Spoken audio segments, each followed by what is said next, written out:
Dans cette vidéo, je vais vous donner mes conseils professionnels et personnels sur la façon de penser que vous devez avoir quand vous vous lancez sur Instagram. Ici, on est simple, efficace et pertinent, donc commençons.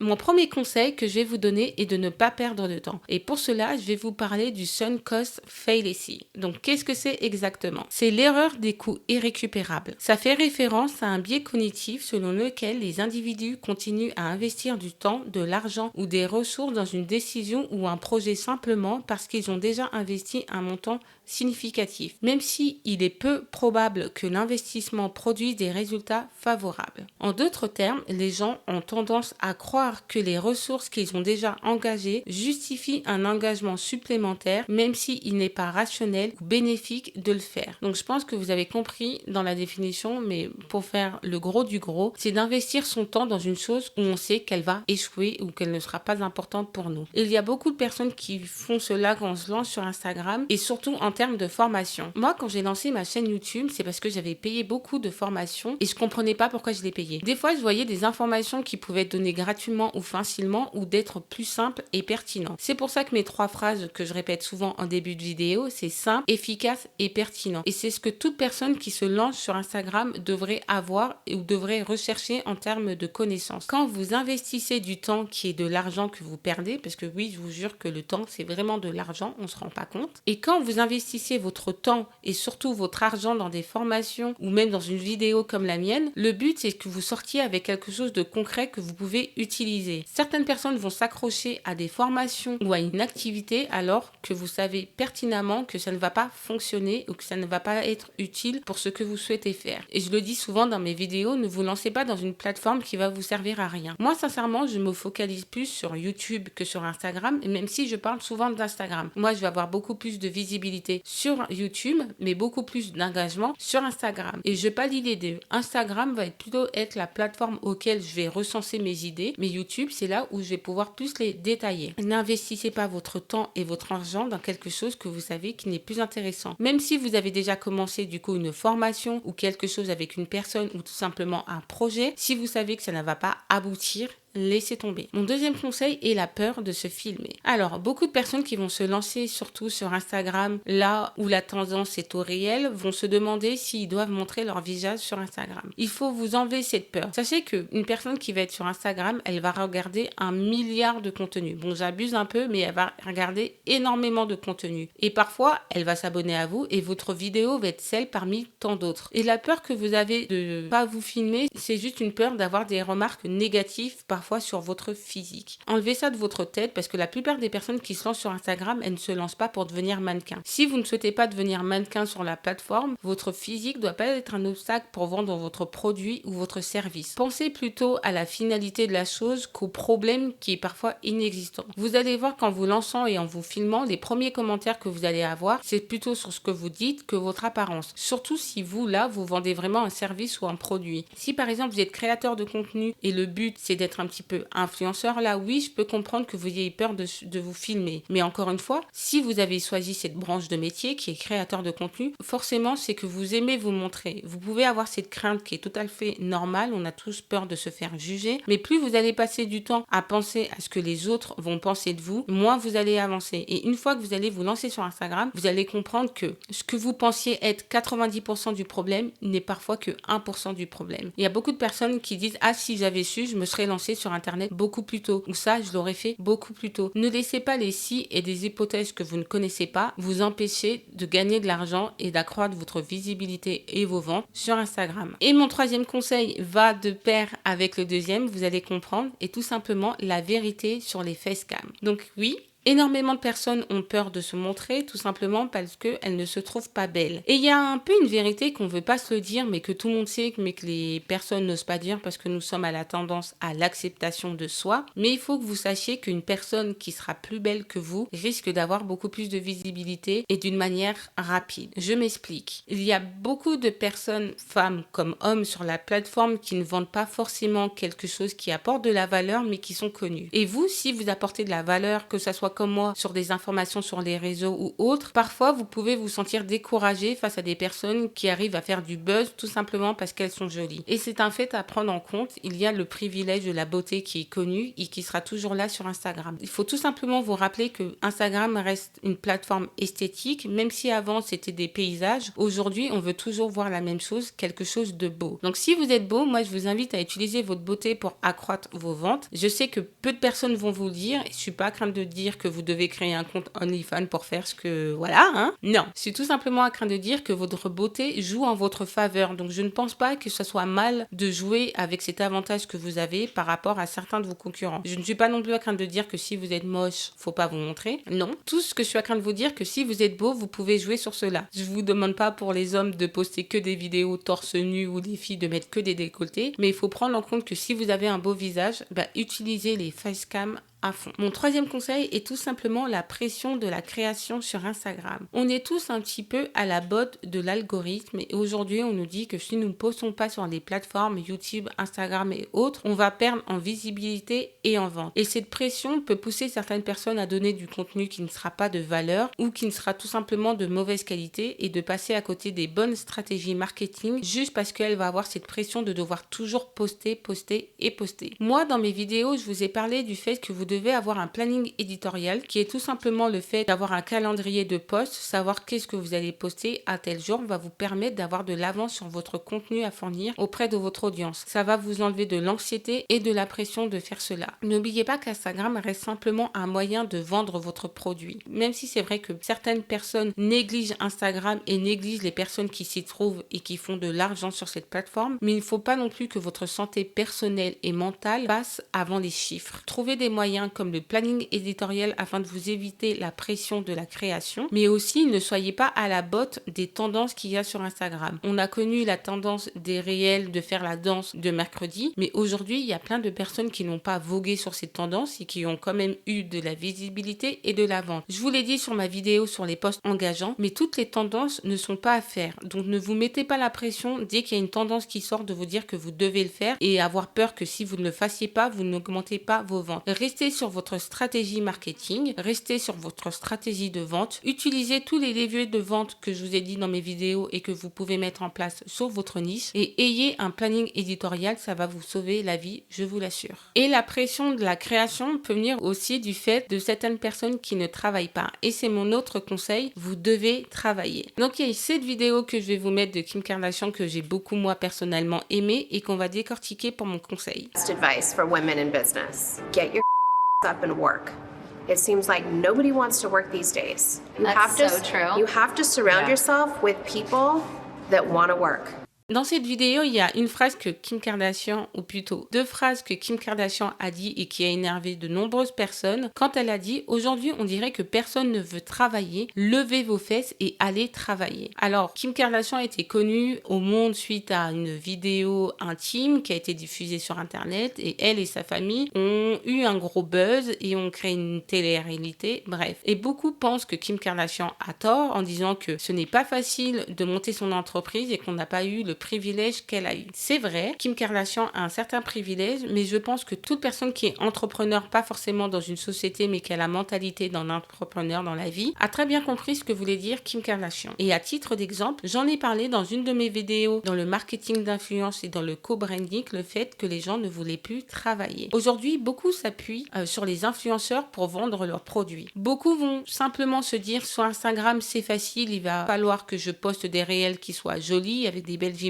que j'écris ça et les ventes vont se faire tout seuls. C'est faux. On l'a vu lors de la création d'un profil engageant ou d'un compte Instagram, il y a tellement de choses à prendre en compte. Votre image de marque, l'identité, les couleurs, la typographie, les analyses, le fait que vous devez adapter votre stratégie marketing en fonction des ventes et des performances. Être sur Instagram, ça va vous demander un réel travail. Vous n'allez pas faire un travail où ce sera forcément du 9h, 18h, mais vous allez énormément travailler. Et ce dont on ne parle pas sur Instagram, c'est qu'il y a beaucoup une portée portée psychologique, le mental. Le fait de ne pas avoir des abonnés directement peut vous décourager sur Instagram. Donc il va falloir vraiment que vous travaillez. Il va pas suffire d'être belle, même si je vous ai dit précédemment que la beauté peut être un avantage pour vous pour avoir de la visibilité, mais la visibilité n'a rien à voir avec l'engagement. Le chiffre d'affaires va se faire sur un engagement durable. La visibilité, ça peut être un buzz qui va avoir une portée éphémère, mais il y a des tas de personnes, on l'a vu comme cette influenceuse ou youtubeuse ou blogueuse qui avait 3 millions d'abonnés, mais qui a pu vendre que 20 t-shirts. Donc se faire voir, c'est beau, mais engager, c'est mieux. Et pour cela, pour avoir de l'engagement, il va falloir travailler sur la plateforme. Donc dites-vous que vous allez travailler. Et pour cause, il y a beaucoup de personnes, par exemple sur YouTube, qui quittent la plateforme ou qui font une pause parce que ça demande beaucoup de travail. Il faut écrire un script qui parfois prend une journée, voire 2. Ensuite, il faut monter la vidéo. Ensuite, il faut filmer la vidéo qui peut vous prendre une journée aussi. Ensuite, il va falloir monter la vidéo qui peut vous prendre plusieurs jours en fonction des transitions, des effets que vous allez mettre. Et même une fois que la vidéo est publiée, il va falloir faire la miniature, remplir la barre de description, ensuite transposer votre vidéo en short, puis ensuite la mettre aussi sur Instagram et sur les autres plateformes que vous avez. Se lancer à son compte sur Instagram ou dans d'autres plateformes va essentiellement vous demander de travailler. Alors toute personne qui vous dira que ce n'est pas un travail sur Instagram mais ce n'est qu'un plaisir, c'est faux. Mon 5e conseil est de savoir bien s'entourer sur Instagram. Alors je parle personnellement comme professionnellement. Quand vous vous lancez sur Internet, même si tout le monde parle des créateurs de contenu, des influenceurs ou des entreprises qui se mettent à leur compte, le milieu de l'entrepreneuriat est encore tout nouveau pour plein de personnes. Et il est difficile, par exemple, pour la génération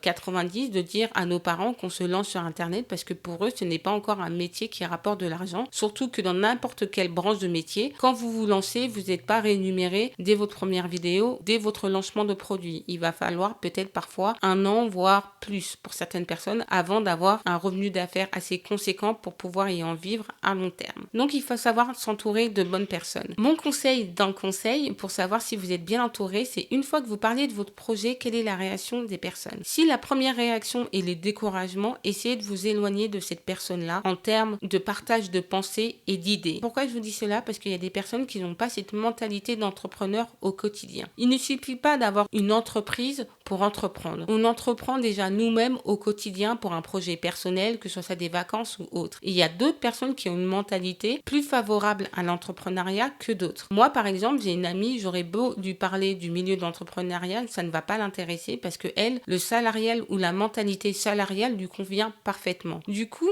ces remarques ne vont pas être décourageantes, c'est juste qu'elle va pas montrer d'intérêt pour moi. Et je comprends que ce n'est pas parce que mon projet ne l'intéresse pas et pas intéressant, c'est juste que ce n'est pas le public cible. Encore une fois, j'en ai parlé aussi quand vous créez votre profil cible client, essayez de faire de même pour les personnes avec qui vous allez vous entourer. Entourez-vous de personnes qui ont la même vision que vous, au moins qui comprennent la vision de votre projet à long terme. Elle ne peut ne pas y adhérer parce que ça ne lui correspond pas, mais elle peut le comprendre. Et c'est ça que vous allez chercher quand vous allez vous entourer de bonnes personnes. Entourez-vous de personnes qui vous comprennent. Être sur Internet, c'est se montrer au monde, c'est être vulnérable. Donc il est important que vous entouriez de personnes qui vont vous aider tout le long de vos cheminements dans l'entrepreneuriat ou la création de votre société ou de votre produit. Et mon 6e conseil va de pair avec mon 5e conseil qui est le fait de s'éloigner et le fait de savoir se séparer. Alors oui, ça aussi, je l'entends pas vraiment quand on donne des conseils sur l'entrepreneuriat, mais il va falloir vous séparer parfois de lieux comme de personnes. Moi, par exemple, quand j'ai compris la mentalité que j'avais, que je ne la retrouvais pas forcément auprès de mes amis, ce sont restés mes amis, je me suis rapprochée des personnes qui avaient plus la même mentalité que moi. Donc forcément, j'ai dû me séparer de certaines personnes. Pas parce qu'elles étaient nuisibles, mais parce que tout simplement, j'ai grandi et que ma mentalité n'allait plus avec cette mentalité-là. Mais j'ai dû aussi changer de lieu. Avant, j'habitais en France et j'ai déménagé dans un autre pays. Pas parce que la France m'a fait du mal, mais qu'elle ne correspond plus à la mentalité que j'ai. Et croyez-moi, parfois, le problème vient tout simplement de votre entourage. Il faut parfois couper les ponts même avec des membres de notre famille. Ça peut être dur, mais moi, j'ai eu la chance d'avoir des personnes de ma famille saines, mais à d'autres personnes, c'est pas le cas. Dès que vous allez leur parler de votre projet, ils vont essayer de vous en dissuader et même vous empêcher de le faire. Donc, essayez de vous éloigner. Des fois, ça va être le lieu où vous êtes, la ville. Parfois, la ville où vous êtes ne vous correspond plus. Il faut que vous déménagiez peut-être pour certaines personnes plus près de Paris pour avoir plus de possibilités. Et d'autres, ça va être comme moi, il faut carrément que vous changiez de pays parce que vous voyez que le pays où vous êtes personnellement vous correspond plus et même professionnellement, vous avez peut-être plus d'opportunités dans la branche de métier ou dans le service que vous fournissez dans un autre pays. Il faut tout simplement savoir se séparer de certaines choses. Pas que de personnes ou de lieux, mais aussi se séparer des idées. Par exemple, vous avez lancé un produit et vous voyez que votre produit n'est plus efficace. C'est comme pour tout à l'heure, ne perdez plus de temps, séparez-vous de cette idée et construisez une autre idée. Pour étayer mon conseil de vous séparer d'une idée, il y a des personnes, vous allez voir qu'elles ont énormément d'idées. Elles ont vraiment énormément d'idées et elles vont se lancer dans un projet qui ne va pas marcher. Ces personnes-là, il faut qu'elles se rendent compte que ce n'est peut-être pas leur domaine de créer proprement le produit, mais elles, ça va être ce genre de personne qui va insuffler ou inspirer les autres. Donc, au lieu de vendre elle-même le produit, elle va vendre des idées à d'autres personnes. Ces personnes-là vont être plutôt des personnes de l'ombre. Et moi, je l'ai vu, par exemple, dans des membres de mon entourage, il y a beaucoup de personnes qui se lancent dans un projet et ça n'aboutit pas. Et dès qu'elles vont se mettre en collaboration avec une autre personne pour l'aider à créer son projet, le projet de X personne va popper. C'est juste que cette personne-là, elle a un don d'avoir des idées, de créer des idées, d'encourager les autres. Donc parfois, il faut vous séparer de votre idée. Peut-être que vous n'êtes pas le créateur du service ou du produit que vous souhaitez vendre, mais simplement l'initiateur. Et mon 7e conseil qui englobe un petit peu tous mes conseils est la confiance en soi. En ce moment, on parle beaucoup de la confiance en soi, les main characters, la visualisation, les mood boards,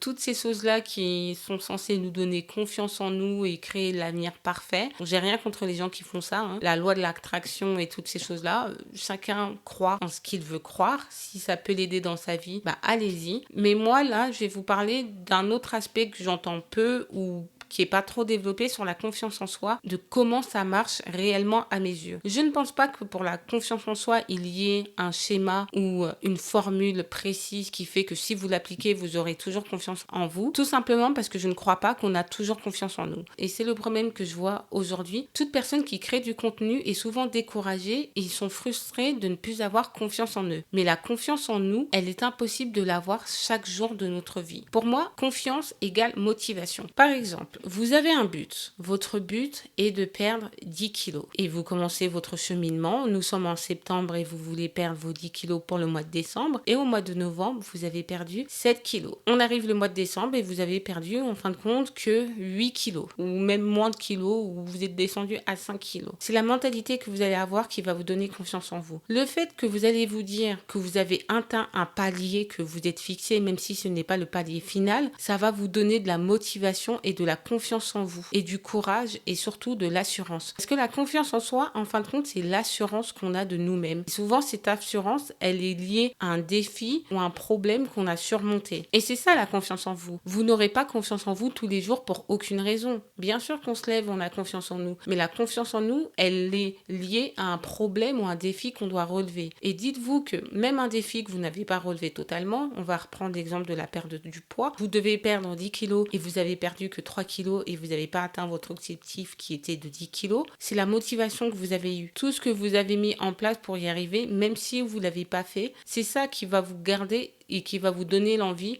de perdre vos kilos pour les restants de l'année prochaine. Et pour avoir confiance en vous, il faut garder en tête le but et les motivations qui sont liées à ce but. Il y a énormément de personnes qui se lancent sur Instagram pour les mauvaises raisons. Parce qu'aujourd'hui, ils ne veulent plus travailler dans le séculier. Donc, ils se disent, on va aller sur Internet, de toute façon, c'est facile, on n'aura pas besoin de travailler. Et ces personnes qui se lancent avec ces motivations-là, c'est sûr qu'elles n'auront pas longtemps confiance en elles et confiance en leur projet. Vous, il va s'agir de vous lancer sur Internet, c'est est-ce que vous aimez ce que vous faites, tout simplement? Est-ce que vous croyez en votre projet? Dans mes précédentes vidéos, je vous ai parlé de la stratégie du storytelling de vente qu'avait utilisé Steve Jobs en présentant un problème, mais surtout en se moquant de leurs concurrents, en disant que le produit Mac était meilleur que les PC. Il avait une certaine confiance en son produit et il a une confiance en lui. Est-ce que vous avez confiance en votre produit quand vous vous lancez? Il y a des personnes qui abandonnent au bout de 1 an, au bout de 6 mois, mais normalement, si c'est vraiment un projet, une vision que vous avez dans votre cœur, vous serez motivé pour y aller. Vous n'aurez pas confiance tout le temps, mais si vous vous rappelez le but de votre projet et les motivations que vous avez qui sont liées à votre projet, je vous assure, croyez-moi, vous allez avoir confiance en vous. Votre confiance ne sera pas toujours au baromètre de 100%, mais elle ne sera pas à 0%. Donc, pour avoir confiance en vous, professionnellement, je parle là plus précisément, c'est de vous rappeler vos motivations. Quel est le but? Et dès que je vous assure, vous allez atteindre même 10 abonnés, soyez satisfait de ce que vous avez gagné. Aussi, dans la confiance en soi, il y a le manque aussi de reconnaissance envers soi. Soyez content de vous. Partagez des petits moments de fierté avec vos proches, donc de bien s'entourer, fêtez-les, mais vous-même, remerciez-vous, félicitez-vous de ce que vous avez fait jusqu'à là. Et ces petites motivations que vous allez vous donner, ça va vous permettre d'atteindre votre but et de résoudre votre problème et du coup, d'avoir de plus en plus confiance en vous. Mais sachez que vous n'allez pas avoir tous les jours confiance en vous, c'est normal. À l'heure d'aujourd'hui, nous ne sommes pas tous des IA, donc on a des sentiments, on a des émotions, donc c'est normal qu'elles fluctuent en fonction des périodes. Mais rappelez-vous du but de votre vision et ça va vous donner confiance en vous. J'ai bien envie de faire une vidéo sur la vision ou le but de la vie parce que je crois qu'on a tous un but dans la vie et une vision. On peut tous entreprendre à notre façon et on peut tous se lancer sur Instagram soit pour être créateur de contenu, pour suivre une passion ou soit pour être un créateur de contenu, un entrepreneur et vendre un produit ou un service. Donc dites-moi si vous êtes intéressé pour que je vous donne mes conseils pour savoir quelle est votre passion et quel est votre but dans la vie. Je me ferai un plaisir de tourner cette vidéo. J'espère que un de mes conseils a pu vous aider et si c'est le cas, dites-le moi en commentaire. Si vous avez d'autres conseils à me donner et à partager,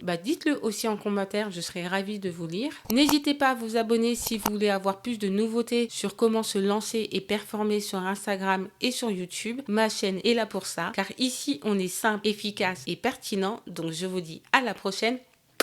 Bye! I never answer to no, man, I still go.